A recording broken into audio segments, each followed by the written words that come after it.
एकातिर राष्ट्रवादी कित्ता, अर्कोतिर विदेशबाट आयातित व्यवस्था मान्ने कित्ता। आज त्यो परीक्षा सम्पन्न भएको छ। कुन कित्ता कहाँ उभिएको छ त्यो स्पष्ट भएको छ।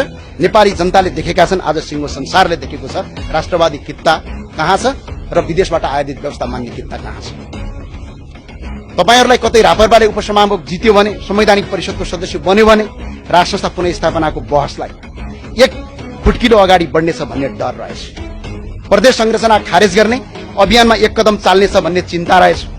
हिन्दू बुद्ध किराँत सहितको वैदिक सनातन परम्परामा आधारित धर्म सापेक्ष राष्ट्रको बहसलाई अगाडि बनाउँछ भन्ने त्रास रहेछ।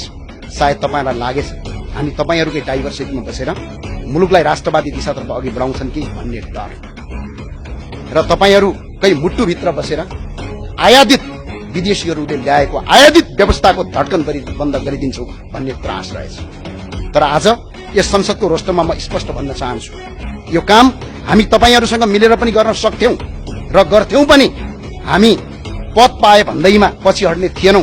राष्ट्रको पहिचान स्थापित गर्ने महाअभियानको कदम अगाडि चाल्ने थियौं र तपाईहरुको सहकार्यको बाटो खोज्थ्यौं र साथमै लिएर अगाडि बढ्ने थियौं। तर खैर सायद तपाईहरुको बाध्यता थियो, सायद तपाईहरुलाई त्यस्तो निर्णय गर्न बाध्य बनाइयो।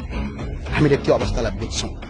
त्यसैले असहमति हुँदाहुँदै पनि तपाईहरुप्रति हाम्रो सदा सहायता रहिरहनेछ र राष्ट्रका मुद्दाहरुमा हामी एकै ठाउँ, हामी सधैँ संवाद र सहकार्यको ढोका खुला राख्नेछौँ।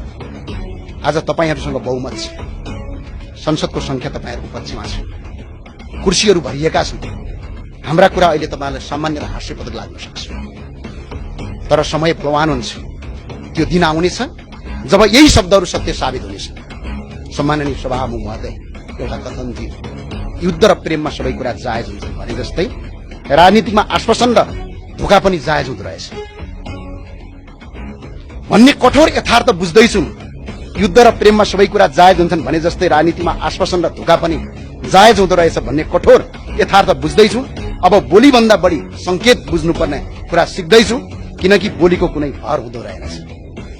पार्टी र विचार फरक भए पनि मैले सधैँ आदर्श मानेका व्यक्तित्वबाट सिकेको यो राजनीतिक संस्कारका लागि धन्यवाद व्यक्त गर्न चाहन्छु। सम्माननीय सभामुख महोदय, बलियो प्रतिपक्ष बिना कुनै पनि सरकार दीर्घकालीन रूपमा सुरक्षित रहँदैन।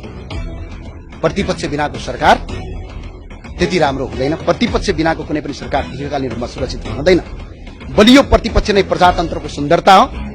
त्यसैले हामी संख्यामा कम भए पनि विचारमा बलिया छौं।